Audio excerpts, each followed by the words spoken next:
അസ്സലാമു അലൈക്കും. ബിസ്മില്ലാ വൽഹംദുലില്ലാ വസ്സലാത്തു വസ്സലാമു അലാ റസൂലില്ലാ വഅലാ ആലിഹി വസ്വഹ്ബിഹി ബിറദ്വാനില്ലാ അമ്മാ ബഅദ്. വിശിഷ്ടരായ സാദാത്തുക്കൾ, ഉസ്താദുമാർ, പ്രാസ്ഥാനിക നേതാക്കൾ, SUSൻ്റെ യൂത്ത് കോൺഫറൻസിൻ്റെ ഭാഗമായി വളരെ പ്രധാനപ്പെട്ട സെഷനിലാണ് നമ്മൾ ഒരുമിച്ച് കൂടിയിരിക്കുന്നത്. മതത്തിൻ്റെ മധുരാനുഭവങ്ങൾ വിഷയത്തിലെ നമ്മുടെ മതത്തിൻ്റെ വിശ്വാസത്തിലും കർമ്മത്തിലുമുള്ള സൗന്ദര്യത്തെയാണ് ഇവിടെ അവതരിപ്പിക്കുന്നത്. അള്ളാഹു സ്വീകരിക്കുമാറാവട്ടെ. ഒരു വിശ്വാസിയെ സംബന്ധിച്ചിടത്തോളം എന്നും ആനന്ദപൂർണമായ ജീവിതത്തിലായിരിക്കും അയാളുണ്ടാവുക. കാരണം അസ്സാദത്തുൽ അബദിയ, നിത്യമായ ആനന്ദമായിരിക്കും വിശ്വാസിയുടെ ഹൃദയത്തിൽ എന്നും ഉണ്ടാവുക. ഏത് കാര്യം ചെയ്യുമ്പോഴും ഇതിൻ്റെയൊക്കെ വലിയ വലിയ പ്രതിഫലങ്ങൾ ഈ ലോകത്തുണ്ടാവുന്നതിൻ്റെ പുറമേ തന്നെ പരലോകത്തുണ്ടാകും എന്ന് വിചാരിക്കുന്നിടത്താണ് ഒരാളുടെ ഹൃദയങ്ങളിൽ സന്തോഷം ഉണ്ടാവുന്നത്. ഉദാഹരണം പറഞ്ഞാൽ, ചാരിറ്റി പ്രവർത്തനം നടത്തിക്കൊണ്ടിരിക്കുന്ന ഒരു മുസ്ലിം, അദ്ദേഹത്തിന് ഇവിടുന്ന് ലഭിക്കുന്ന ഒരു അവാർഡല്ല പ്രധാനം.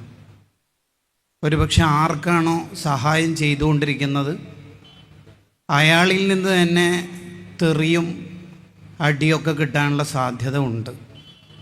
തെരുവിൽ കിടക്കുന്ന ഒരാളുടെ മുടി വൃത്തിയാക്കി കൊടുത്തുകൊണ്ടിരിക്കുമ്പോൾ, അയാൾക്ക് ഭക്ഷണത്തിൻ്റെ കിറ്റ് നീട്ടിക്കൊണ്ടിരിക്കുമ്പോൾ ഒരുപക്ഷെ സുഖകരമല്ലാത്ത മറുപടി റിയാക്ഷൻ ഉണ്ടായേക്കാം. അതുപോലും വളരെ സന്തോഷത്തോടു കൂടി സ്വീകരിക്കാൻ വിശ്വാസിയെ സംബന്ധിച്ചിടത്തോളം പ്രയാസമുള്ള കാര്യമല്ല. കാരണം ഇവിടെ നിന്നുള്ള ഒരു സുഖത്തിനോ അവാർഡിനോ വേണ്ടി അല്ല ഞാനിത് ചെയ്യുന്നത് എന്ന ഉത്തമ ബോധം, എനിക്ക് ആഖിറത്തിൽ അള്ളാഹുവിൻ്റെ അടുത്ത് വലിയ വലിയ സമ്മാനങ്ങൾ ലഭിക്കാനുണ്ട് എന്ന വിചാരം, ഇതാണ് റിഫായ് ഷെയ്ഖ് റളിയല്ലാഹു അൻഹു അടക്കമുള്ള മഹാവ്യക്തിത്വങ്ങൾ നമ്മുടെ മുന്നിൽ വരച്ചു കാണിച്ചിരുന്നത്. അപ്പോൾ ഒന്നാമത്തേത് വിശ്വാസം. അതിൽ ലഭിക്കുന്ന ഒരു സുഖം പരമാനന്ദമാണ്. ഞാൻ ആരോടാണ് എൻ്റെ എല്ലാ വിഷയവും പറയണത്? എൻ്റെ എല്ലാ പ്രശ്നവും അറിയുകയും എനിക്ക് ഏത് പ്രതിസന്ധി വന്നാലും വിളിക്കാൻ പറ്റുകയും ചെയ്യുന്ന റബ്ബിനോട്. ആ റബ്ബാണെങ്കിൽ ലാ തഖുദുഹു സിനത്തും വലാ നൗം, ഉറക്കമില്ല, തൂങ്ങിയ ഉറക്കമില്ല. രാത്രി ആയല്ലോ മോനെ വാതിലടച്ചു എന്ന വർത്തമാനങ്ങളില്ല. നേരത്തെ അപ്പോയിൻമെൻ്റ് എടുത്തില്ലല്ലോ എന്ന കമൻറ്റുമില്ല. ഏത് സമയത്തും വിളിക്കാനാവുന്ന, വിളിക്കേണ്ടതില്ല, ഹൃദയങ്ങളിലെ വേദനകൾ വായിച്ചെടുത്ത് നമുക്ക് പ്രശ്നങ്ങളെല്ലാം പരിഹരിച്ചു തരുന്ന റബ്ബാണ് നമ്മുടെ അല്ലാഹ്. അതിനെയാണ് നമ്മൾ തവക്കുൽ അല്ലെങ്കിൽ ഈമാൻ എന്ന് വിളിക്കുന്നത്. നിങ്ങൾ നോക്കൂ, നബിയുല്ലാഹി അർമിയ അലൈഹിസ്സലാത്തു വസ്സലാമിനോട് അള്ളാഹു സന്ദേശം കൊടുക്കുന്നത് കാണാം. എൻ്റെ നബിയായ ദാന്യായിൽ നബി അലൈഹിസ്സലാം ഭക്ഷണം കിട്ടാതെ പൊട്ടക്കിണറ്റിൽ അറസ്റ്റ് ചെയ്യപ്പെട്ടിട്ടുണ്ട്. നിങ്ങളവിടെ ഫുഡ് എത്തിക്കണം.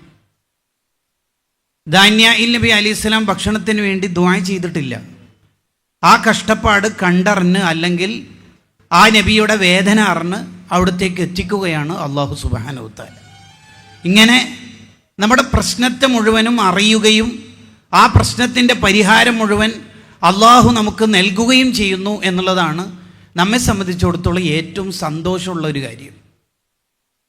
ലോകം മുഴുവനും നമുക്ക് എതിരായാൽ തന്നെയും, ഈ ലോകം മുഴുവനും എതിരായി ആൾക്കാർ മുഴുവനും പരിഹസിക്കുന്നു, അള്ളാഹു ഏറ്റെടുത്തു കഴിഞ്ഞാൽ പിന്നെ എന്ത് ബേജാറാവാനാ? എന്തിനാണ് നമുക്ക് പേടി? ഒരാൺകുട്ടി ഇവിടെ ജനിക്കരുത്, ജനിച്ച കുട്ടി കൊല്ലപ്പെടണം എന്ന് കരുതി ആയിരക്കണക്കിന് കുട്ടികളെ കൊന്നുകളഞ്ഞു ഫിർഔൻ. എന്നിട്ട് ആ കൊട്ടാരത്തിൽ തന്നെ മൂസാ നബി അലൈഹിസ്സലാമിനെ വളരെ മനോഹരമായിട്ട് അള്ളാഹു വളർത്തുന്നുണ്ട്. എന്നിട്ട് ആ കുട്ടിക്ക് മുലയൂട്ടാൻ വേണ്ടി ഫിർഔന് തന്നെയാണ് ആഡ് കൊടുക്കുന്നത്, പരസ്യം കൊടുക്കുന്നത്, ഒരു പെണ്ണുങ്ങളെ വേണം, മുലയൂട്ടാൻ വേണം എന്ന് പറഞ്ഞിട്ട്. നിങ്ങൾ നോക്കൂ, അള്ളാഹു ഏറ്റെടുത്തു കഴിഞ്ഞാൽ ലോകം മുഴുവനും എതിരായാലും ഒരു കുഴപ്പമില്ല. ബിസിനസ് എല്ലാം പൊട്ടി, സാഹചര്യം മുഴുവൻ പ്രാതികൂല്യമാണ്, എനിക്ക് പരിഹാരം സൂയിസൈഡാണ് എന്ന് വിചാരിക്കുന്നത് യഥാർത്ഥ വിശ്വാസിയല്ല. ഞാനാകെ അവമതിക്കപ്പെട്ടു, അവഹേളിക്കപ്പെട്ടു, എനിക്കെതിരെ പ്രചരണങ്ങൾ നടന്നു, എനിക്കിനി രക്ഷ ആത്മഹത്യയിലാണ് എന്ന് വിചാരിക്കുന്നത് മുഅ്മിനല്ല. അതുകൊണ്ടാണ് CB തോമസിൻ്റെ IPS ഉദ്യോഗസ്ഥനാണ് അദ്ദേഹത്തിൻ്റെ മലയാളി ഇങ്ങനെ മരിക്കണോ എന്ന DC ബുക്സ് പ്രസിദ്ധീകരിച്ച പുസ്തകത്തിൽ കാണാം, വിശ്വാസികളിലാണ് താരതമ്യേന ആത്മഹത്യ കുറവ്. എന്തുകൊണ്ട്? അവർക്ക് പ്രശ്നങ്ങൾ അവതരിപ്പിക്കാൻ, പരിഹാരങ്ങൾ തേടാൻ റബ്ബുണ്ട് എന്നുള്ളത് തന്നെയാണ്. അപ്പോൾ എല്ലാ പ്രശ്നവും എനിക്ക് അവതരിപ്പിക്കാനുള്ള ഒരു ഇടം ഉണ്ട് എന്നുള്ളതാണ് ഒരു പ്രത്യാശാസ്ത്രത്തിൻ്റെ ഏറ്റവും വലിയ സൗന്ദര്യം. എനിക്ക് ഏത് പ്രാതികൂല്യ സാഹചര്യത്തെയും മറികടക്കാൻ എനിക്ക് റബ്ബിൻ്റെ സഹായം മതി എന്ന വിചാരം. നിങ്ങൾ ആലോചിച്ച് നോക്കൂ, അബൂജഹലിൻ്റെ 100 ഒട്ടകത്തിൻ്റെ ഇനാം പ്രഖ്യാപനം സ്വപ്നം കണ്ടുകൊണ്ട് വട്ടമിട്ട് പറന്ന ഒരു കാലമുണ്ടായിരുന്നു മക്ക ശത്രുക്കൾക്ക്. നബി സല്ലല്ലാഹു അലൈഹി വസല്ലം തങ്ങളെയും കൂടെയുള്ള സിദ്ദീഖ് റളിയല്ലാഹു അൻഹുവിനെയും അള്ളാഹു സംരക്ഷിച്ചത് എങ്ങനെയാണ്?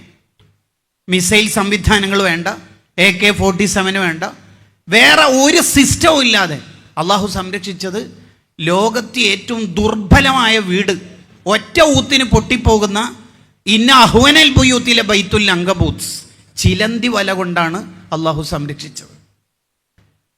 എന്നിട്ട് അതിനെ വളരെ മനോഹരമായിട്ട് ഇമാം ബൂസൂരി ആവിഷ്കരിക്കുന്നുണ്ട്.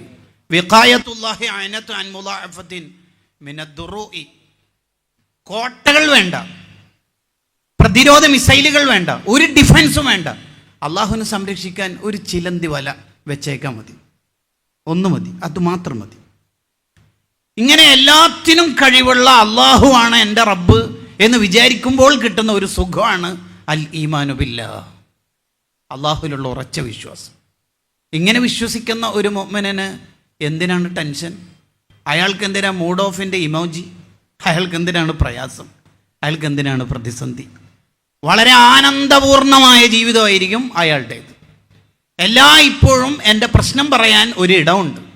ഇനി അഥവാ ഞാൻ ഈ പ്രശ്നം പറഞ്ഞ് അതിൻ്റെ പരിഹാരം ഉടനടി കിട്ടിയില്ലെങ്കിലും എന്തേലൊക്കെ ഒരു പരിഹാരം ഇതിനേക്കാൾ വലുത് കിട്ടാനുണ്ട് എന്ന് വിചാരിക്കുന്നത് നേരത്തെ പറഞ്ഞതിനേക്കാൾ സുഖമാണ്. അതാണ് ഒരു മുഅ്മിൻ അള്ളാഹുവിനോട് ഒരു കാര്യം ദുആ ചെയ്യുമ്പോൾ 3-1 ഉത്തരവാണ് അള്ളാഹു നൽകുന്നത്. ഒന്നുകിൽ ആ ചോദിച്ചത് തന്നെ നൽകും, അല്ലെങ്കിൽ വലിയൊരു അപകടം അയാളുടെ ജീവിതത്തിൽ വരാനിരിക്കുന്നുണ്ടാവും, അത് ബ്ലോക്ക് ചെയ്യും. ചോദിച്ചത് PSC റാങ്ക് ലിസ്റ്റിൽ വേണമെന്നാണ്, കൊടുത്തത് ആക്സിഡൻ്റ് ഒഴിവാക്കലാണ്. അതാണ് ടോപ്പ് എന്ന് അള്ളാഹുവിന് അറിയാം. ഇയാൾക്ക് റാങ്ക് കിട്ടിയിട്ട് ആക്സിഡൻ്റായി മരിച്ചിട്ട് എന്ത് കാര്യം? ഒരുപക്ഷെ ഈ രണ്ടും ആയിരിക്കില്ല, മൂന്നാമത്തെ ഒന്ന് അതെന്തായിരിക്കും? ആഖിറത്തിലുള്ള മുന്തിയ പ്രതിഫലമായിരിക്കും. ആ പ്രതിഫലം ആഖിറത്തിൽ കിട്ടുമ്പോൾ അയാൾ വിചാരിക്കും എത്ര 1008 ദുആ ആണ് ലോകത്ത് ദുനിയാവിൽ നിന്ന് ഞാൻ നടത്തിയത്. ആകപ്പാട് 8 ദുആഇൻ്റെ ഉത്തരവാണ് ദുനിയാവിൽ നിന്ന് കിട്ടിയത്. ഇപ്പോൾ ബാക്കിയുള്ള 1000 എണ്ണത്തിൻ്റെയും പ്രതിഫലം ഇങ്ങനെ വാരിക്കോരി തരികയാണ്. ആ 8ഉം വേണ്ടായിരുന്നു. ഇതാണ് അള്ളാഹുവിനോട് മിണ്ടിയാൽ പിന്നെ നമുക്ക് കിട്ടുന്ന എല്ലാം വലിയ വലിയ സമ്മാനങ്ങളാണ്. അങ്ങനെ മിണ്ടണം എന്നും ഇസ്ലാമിൽ നിർബന്ധമൊന്നുമില്ല. ഹൃത്തടങ്ങളിലെ വേദന അത് മതി. ഉജൈരിമി പറഞ്ഞല്ലോ, ദുആഇന് അക്ഷരങ്ങൾ വരണമെന്നോ അധരങ്ങൾ അനങ്ങണമെന്നോ നിബന്ധനയില്ല. ഹൃത്തടത്തിലെ വേദന അല്ലാഹ് എന്ന് ഹൃദയത്തിൽ നിന്ന് വിളിക്കുമ്പോൾ ഫഇന്നി ഖരീബ്, ഇതാ ഞാനിവിടുണ്ടല്ലോ. ഈ ഒരു വിശ്വാസം എന്തൊരു മനോഹരമാണ്. ഇത് ആർക്കാ ഉള്ളത്? ഇതൊരു പ്രതിസന്ധി വന്നാലും സന്തോഷം വന്നാലും പ്രതിഫലങ്ങളുടെ ഒരു ലോകമാണ് ഒരു വിശ്വാസിയെ സംബന്ധിച്ചിടത്തോളം വരാനിരിക്കുന്നത്. നിങ്ങൾ ആലോചിച്ച് നോക്കിയേ, നമുക്കൊരു പ്രതിസന്ധി വന്നു, കച്ചവടത്തിൽ ചെറിയൊരു ക്രൈസിസ്, ഇക്കണോമിക്കലി ഫിനാൻഷ്യലി പ്രോബ്ലം, അല്ലെങ്കിൽ വീട്ടിൽ നിത്യരോഗങ്ങൾ, ചില ആക്സിഡൻറ്റുകൾ, ചില പ്രതിസന്ധികൾ. ഈ പ്രതിസന്ധികളൊക്കെ യഥാർത്ഥത്തിൽ നമുക്ക് എന്തിനാണ് അള്ളാഹു നൽകുന്നത്?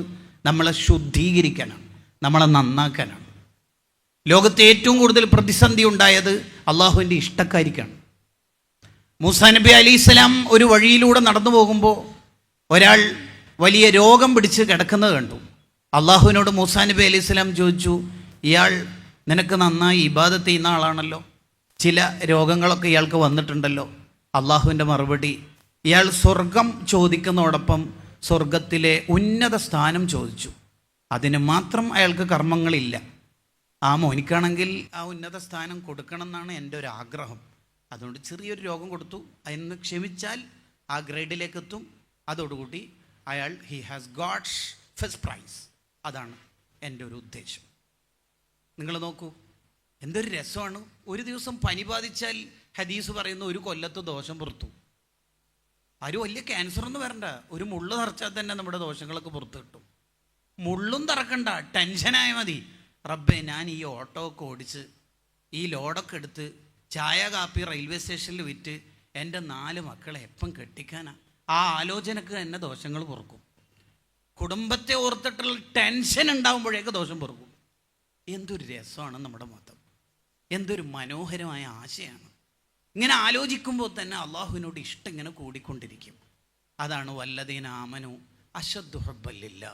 മുഅ്മിനീങ്ങൾക്ക് അള്ളാഹുവിനോട് കടുത്ത പ്രേമമായിരിക്കും. അതുകൊണ്ടാണ് അവർ ആഖിറത്തിലെത്തുമ്പോൾ മലക്കൾ ആപ്പിൾ തോട്ടം ഉണ്ടെന്ന് പറഞ്ഞാൽ, എന്താ ആപ്പിൾ തോട്ടം? മുന്തിരി, എന്ത് മുന്തിരി? ഓ, ഇയാൾക്ക് ഫ്രൂട്ട്സ് ഇഷ്ടമല്ലല്ലേ. ഇതാ വേറെ എന്ത് കാണിച്ചു കൊടുത്താലും വേണ്ട. ഹോറുല്ലീൻ, എന്ത് ഹോറുല്ലീൻ? അപ്പം പെണ്ണും വേണ്ടേ? പിന്നെ എന്താണ് വേണ്ടത്? അയിനല്ല, എൻ്റെ അല്ല ഇവിടെ. വലൽ ഹോറു വലൽ ഹിസാൻ, അവർക്കെന്ത് ഹോറുൽ ഐൻ, അവർക്കെന്ത് മറ്റു സുഖങ്ങൾ. അള്ളാഹുവിനോട് പ്രേമം കൂടണം. ഇതാണ് യഥാർത്ഥ വിശ്വാസിയുടെ വിശ്വാസത്തിലെ സൗന്ദര്യം. അള്ളാഹുവിൻ്റെ ഓരോ പേരുകളും എത്രമാത്രം സൗന്ദര്യമുള്ള പേരുകളാണ്. വിശുദ്ധ ഖുർആനിലെ 1-ാമത്തെ ആയത്ത്, വിശുദ്ധ ഖുർആനിലെ 1-ാമത്തെ ആയത്ത്, ബിസ്മില്ലാഹിർ റഹ്മാനിർ റഹീം. എന്താണ് അതിൻ്റെ അർത്ഥം? അർ റഹ്മാൻ അർ റഹീം. ഏത് ചെറിയ നന്മയും സ്വീകരിക്കുന്ന അള്ളാഹ്, ഏത് വലിയ തെറ്റും പൊറുക്കുന്ന അള്ളാഹ്. ഇതിൽ എല്ലാം ഉൾപ്പെട്ടു. ജീവിതത്തിൽ മനുഷ്യർക്ക് ടെൻഷൻ ഉണ്ടാവാൻ 2 സാധ്യതകളാണുള്ളത്. ഒന്ന്, എൻ്റെ തെറ്റൊക്കെ പുറത്തു തരുമോ? വലിയ തെറ്റൊക്കെ ഉണ്ടല്ലോ. ഓ, പറഞ്ഞല്ലോ വലിയ തെറ്റൊക്കെ പൊറുക്കും. എൻ്റെ നന്മയൊക്കെ സ്വീകരിക്കുമോ? എൻ്റെയൊക്കെ വളരെ ചെറിയ ആജ്യമാരൊക്കെ നേരത്തെ പറഞ്ഞ പോലെ 1, 2, 3 ലക്ഷമൊക്കെ കൊടുക്കുമ്പോൾ ബക്കറ്റിൽ ഒരു 5 രൂപ കൊടുക്കാനൊക്കെ അല്ലേ എനിക്ക് വകയുള്ളൂ. സ്വീകരിക്കും മോനെ, ചെറുതാണെങ്കിലും. ഇതാണ് 1-ാമത്തെ ആയത്ത് തന്നെ. ഇസ്ലാമിനെ കൂടുതൽ കൂടുതൽ വായിക്കണം, നമുക്കറിയാൻ പറ്റണം. സമയത്തിൻ്റെ പരിമിതി നമുക്കറിയാം. വാക്കുകൾ അവസാനിപ്പിക്കുന്നു. അസ്സലാമു അലൈക്കും.